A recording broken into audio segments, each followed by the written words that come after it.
Hai, assalamualaikum warahmatullahi wabarakatuh. Teman-teman sekalian, mudik enak gak sih? Oke, buat teman-teman yang sekarang udah lagi di perjalanan, semoga dilancarkan di perjalanannya. Semoga yang emang lagi macet parah, ya dimudahkan gitu ya. Dan semoga diberi kesabaran juga supaya ya kita lihat bahwa banyak sekali kan di wilayah manapun itu sedang macet-macetnya gitu. Apalagi Lebaran tahun ini kan ya identik dengan macet. Ya nggak hanya Lebaran tahun ini aja, tapi tahun-tahun sebelumnya pun sama macet parah gitu ya. Dan kalau dibilang enak nggak sih? Sebenarnya enak karena kan kita bisa ketemu silaturahmi sama keluarga yang kita ternyata nggak pernah menyapa gitu bertahun-tahun. Akhirnya kita pulang kampung terus bertemu dengan keluarga, mengumpul, terus silaturahmi, ngobrol bareng, cerita-cerita. Itu kan Masya Allah, itu luar biasa. Rasanya tuh kayak pengen betah di kampung gitu ya. Tapi ternyata ada satu hal yang buat kita kayak gimana ya gitu ya. Itu adalah mudiknya itu di perjalanannya mungkin ya. Bisa dibilang di perjalanannya sih. Di perjalanannya itu pasti macet kan. Apalagi kalau kita lihat di media sosial atau di berita di TV pun pasti arus macet itu sangat panjang gitu ya. Akhirnya apa? Akhirnya kita tuh nunggu di jalan ya kan. Karena emang nggak jalan-jalan ini kendaraan yang lain gitu. Kenapa sih ini bisa terjadi gitu ya? Padahal ya pemerintah tuh udah mengantisipasi, udah memberikan solusi gitu kan, yang mana supaya arus mudik ini enggak macet lagi. Tapi ternyata ya kan paling solusinya itu memberikan diskon tiket, adanya sistem ganjil genap dan lain-lain gitu ya. Dan ternyata semakin kesini tahun demi tahun ya nggak ada perubahannya. Ngerasa nggak sih?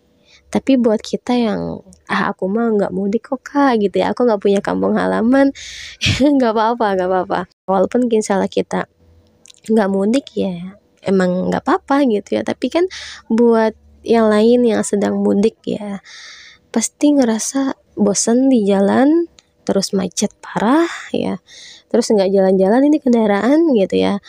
Kalau misalnya kita melihat di jalan aja itu kayak udah kayak apa ya, kayak bentuk kereta kali ya saking macetnya gitu ya.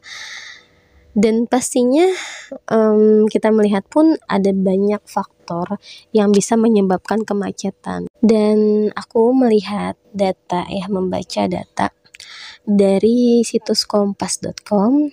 Ini menurut Kementerian Komunikasi dan Informatika Kemenkominfo, sebanyak 196 juta orang diproyeksikan menjalani mudik lebaran tahun 2024. Sebanyak 115,69 juta orang diperkirakan akan berkendara melalui jalan raya dengan moda transportasi bus, mobil pribadi motor, maupun mobil sewaan. Kondisi ini berpotensi menyebabkan kemacetan. Jadi di jalan raya aja ya, ini bus, mobil pribadi, motor atau mobil sewaan dan lain-lain atau kendaraan lain-lain, ini macetnya macet parah. Bahkan berulang berkali-kali bertahun-tahun.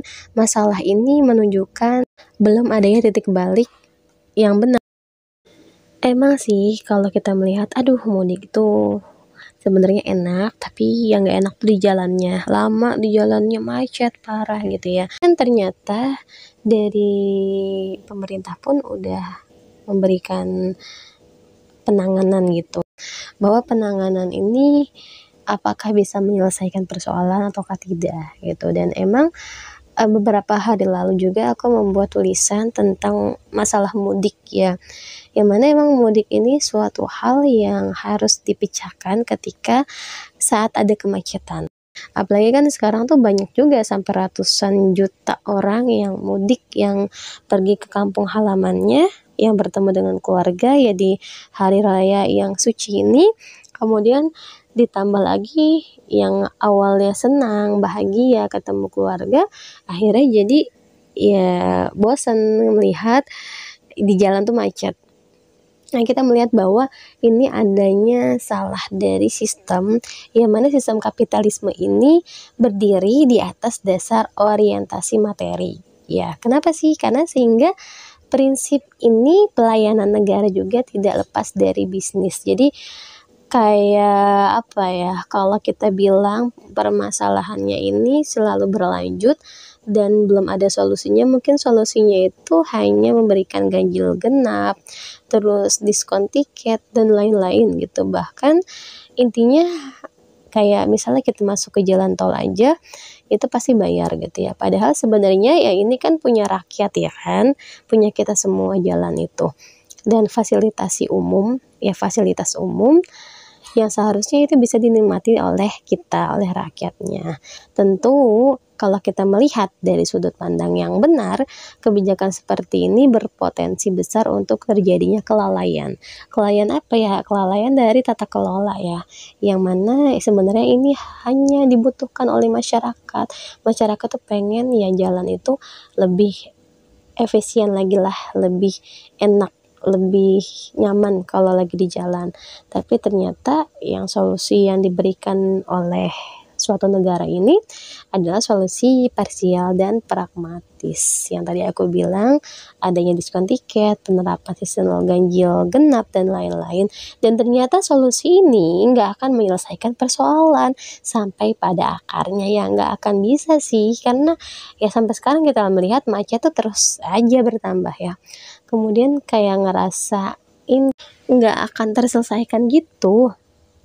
Kalau misalnya kita lihatlah dari sudut pandang Islam. Islam itu memberikan pelayanan transportasi, itu bertanggung jawab atas keselamatan dan kenyamanan rakyat.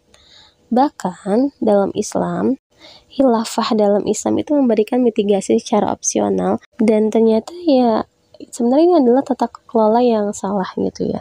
Sehingga ya sampai sekarang nggak akan ada perubahan yang bagaimanapun gitu ya. Dan harusnya ya selain sabar ya, mungkin kita menganggap bahwa udah sabar aja sih, nanti juga sampai ke tujuan, sampai rumah. Iya sampai, atau sampai ke kampung halaman, iya sampai. Tapi kalau kejadian mudik ini terus berulang, nggak ada persoalan yang benar yang sampai mengakar, itu kan menjadi suatu hal yang emang tidak diinginkan oleh kita, oleh rakyatnya, oleh masyarakat dan lain-lain.